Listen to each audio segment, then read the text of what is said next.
Bonjour. Merci Maria, merci à tous.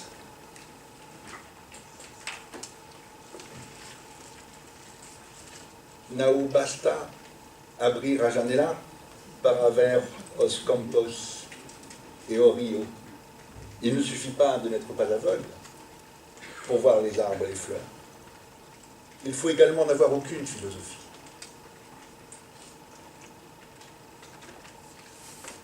Avec la philosophie, il n'y a pas d'âme.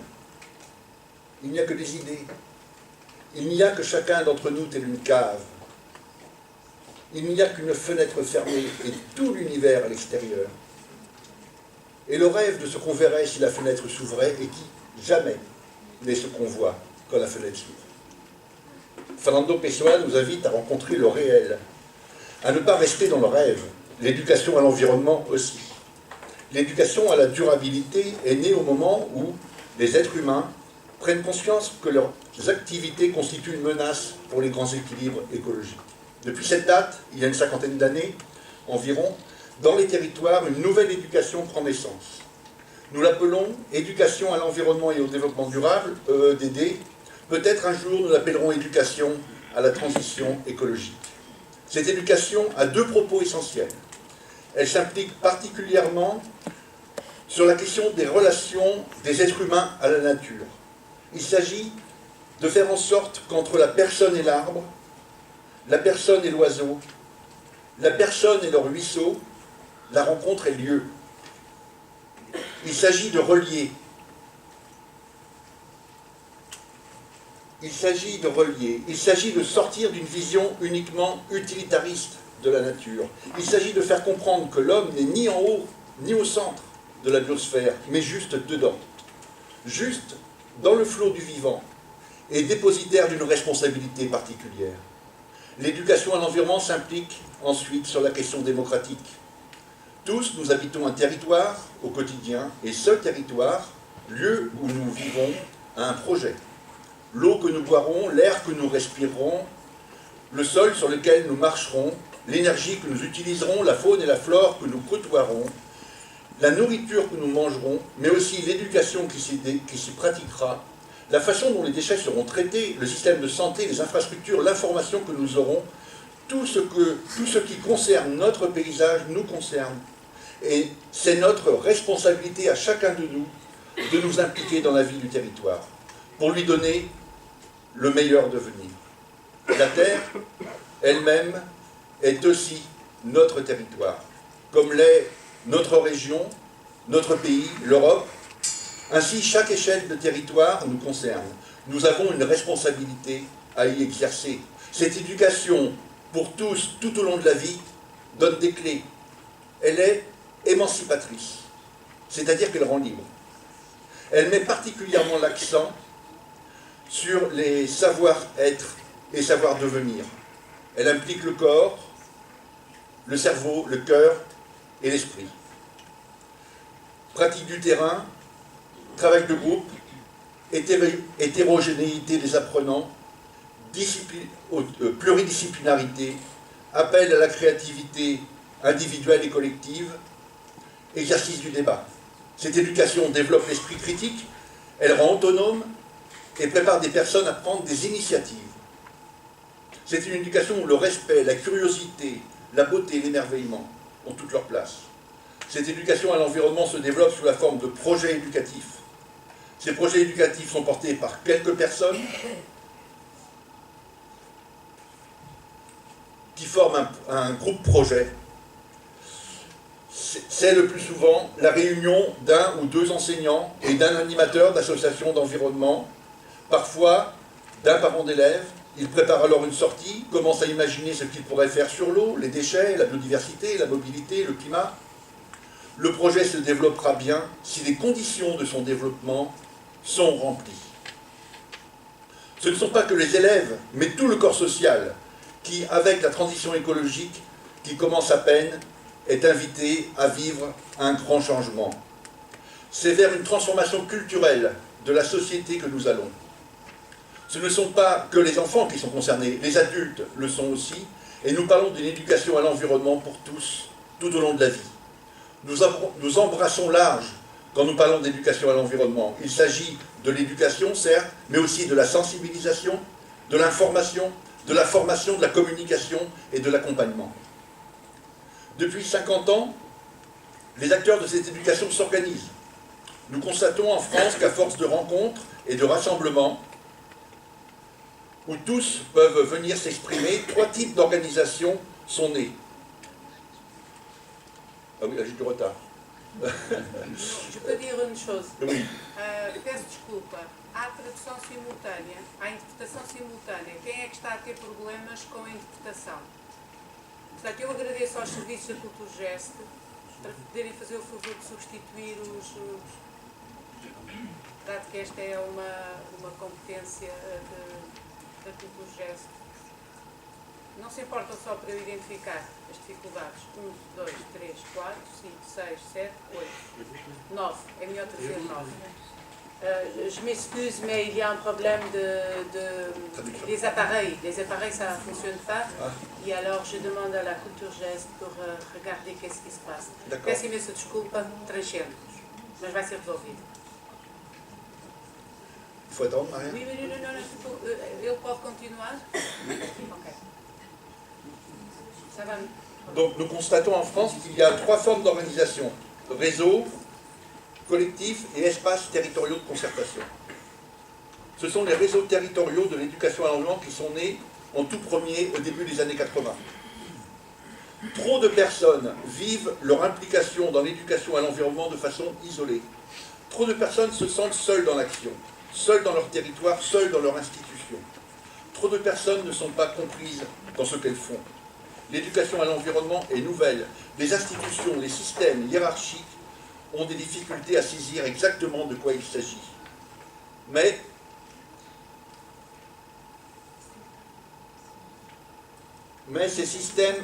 dans ces systèmes, des personnes savent, elles ont compris et agissent et tentent d'agir.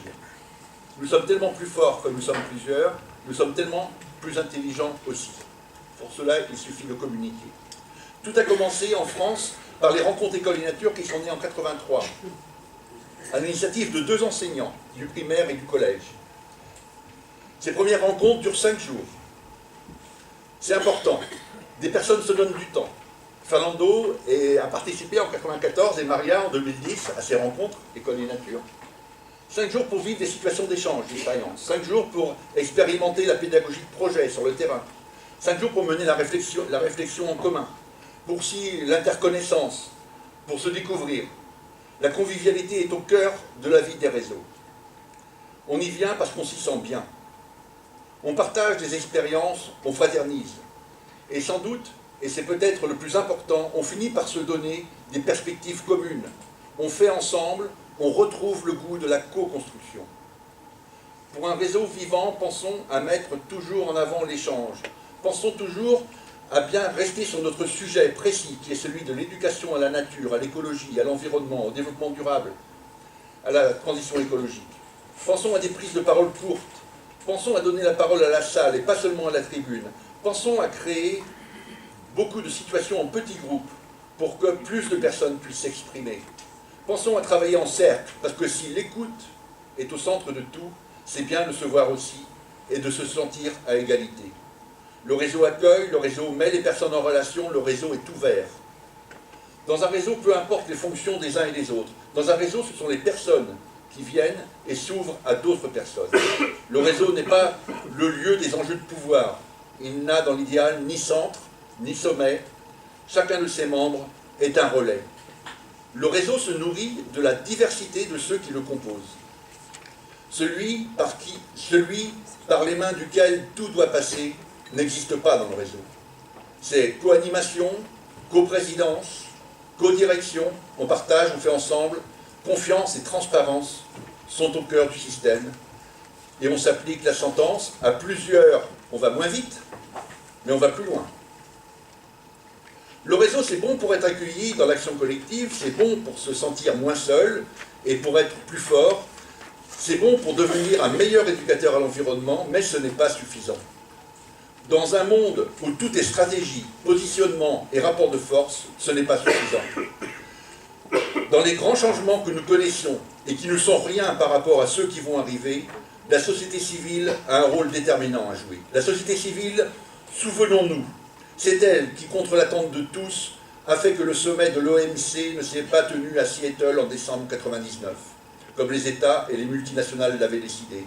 C'est cet événement énorme et inattendu qui a fait dire à Edgar Morin « Le 21e siècle a commencé à Seattle ».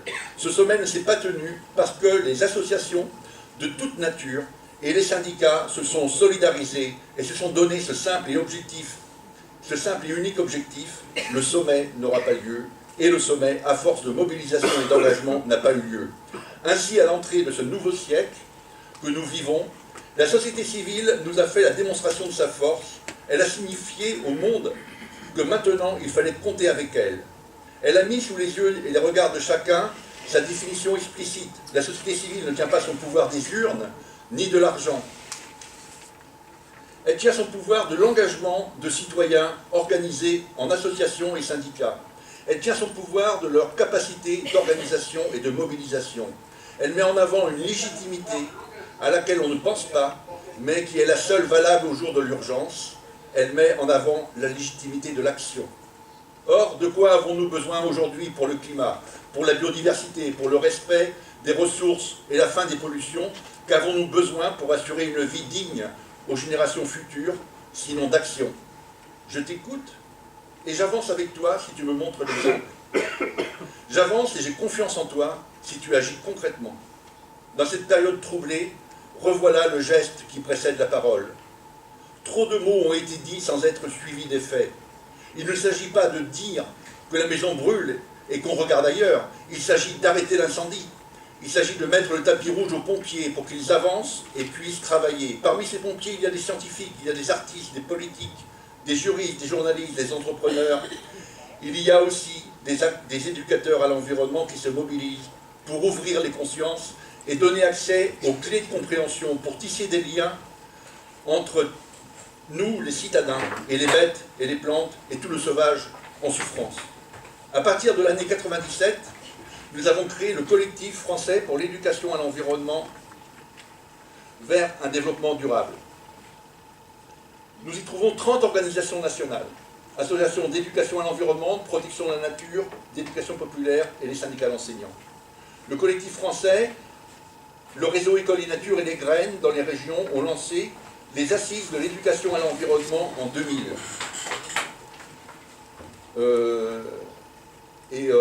Et à Caen en 2009, et Maria y était aussi à Caen, puis à Lyon en 2013. Et dans ces assises, on a un rassemblement d'acteurs importants et on travaille ensemble à se donner des perspectives pour que l'éducation à l'environnement se développe avec l'implication de la population. Un plan national d'action pour le développement de l'éducation à l'environnement a été écrit à 1100 participants à Lille en 2000. Il a 7 objectifs, parmi toujours aussi valables. Le premier est d'inscrire l'éducation à l'environnement dans le débat social et politique. C'est ce que nous faisons ici ensemble et j'en suis très heureux. C'est quoi des assises? C'est très simple. Ce sont des citoyens intéressés par un même sujet. Ces citoyens décident de se rencontrer pour parler ensemble de ce sujet et ressortir avec quelques éléments d'une vision collective. Cette vision collective pourra faire sens dans le corps social et être portée à la connaissance de tous les pouvoirs politiques, économiques, médiatiques, culturels, sociaux. Les assises peuvent concerner 20 citoyens dans un village ou un quartier et durer 3 heures, ou s'organiser sur une journée, 2 ou 3, à 1000 ou plus, peu importe. C'est la qualité qui compte.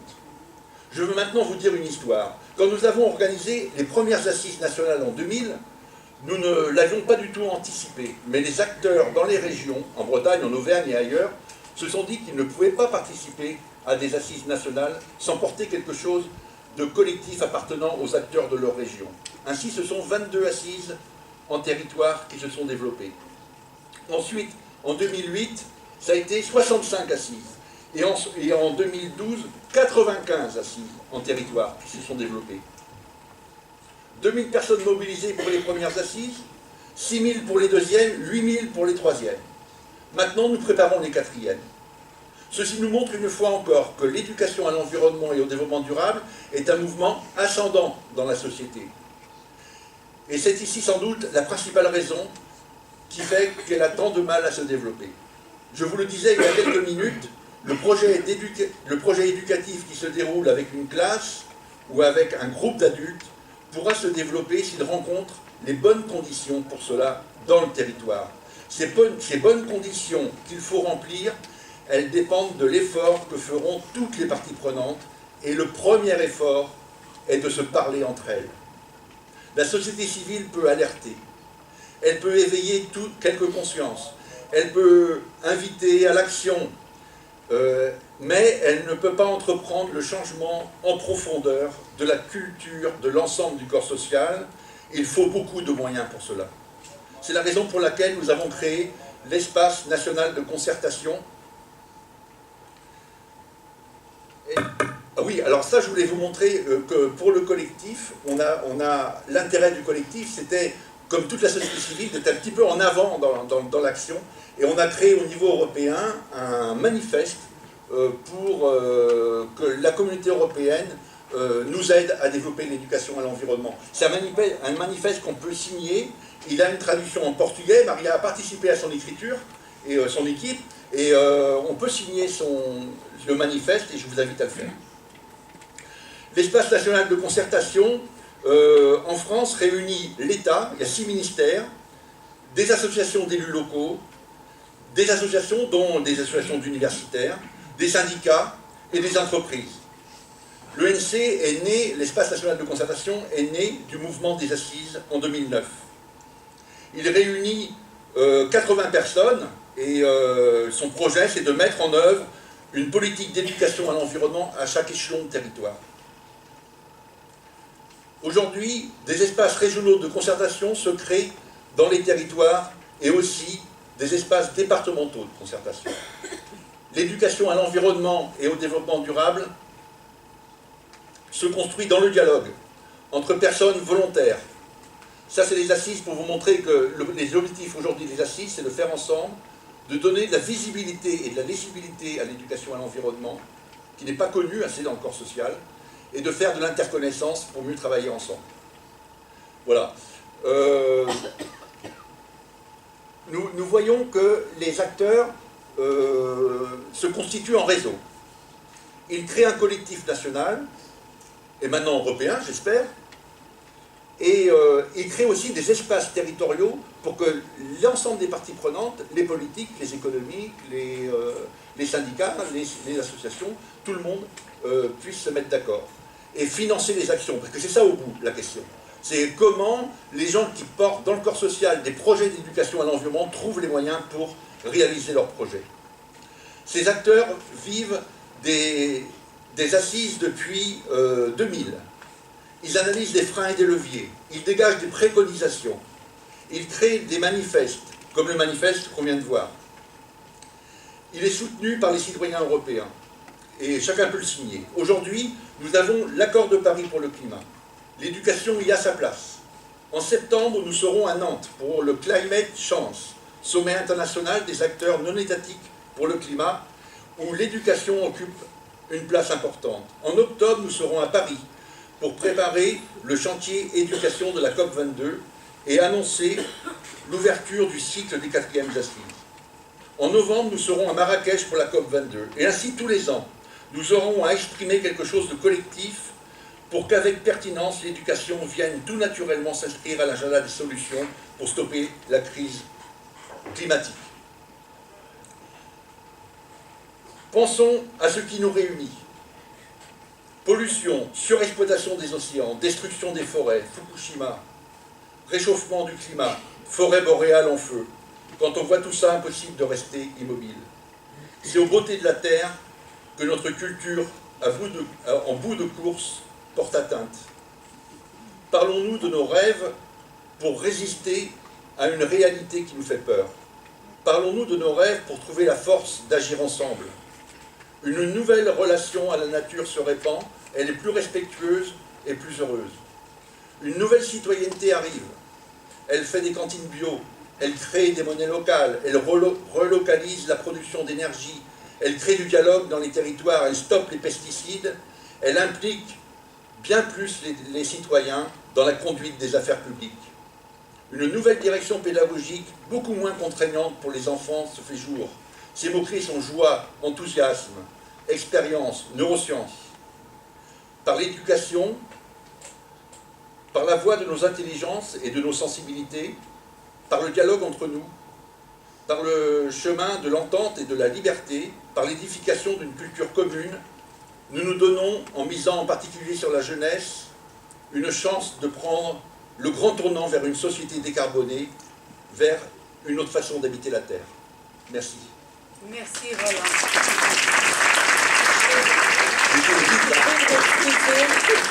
De toute façon, on é bien, nós estamos relativamente bem em termos de tempo. Peço imensa desculpa à situação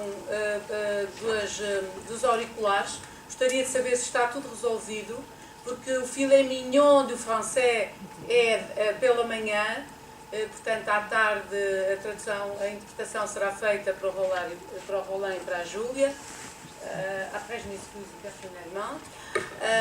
E agora dava a palavra imediatamente à Júlia Heinz, que é chefe de equipa e especialista do programa da secção de Educação para o Desenvolvimento Sustentável da Unesco e que vem do secretariado, diretamente de Paris, bien sûr.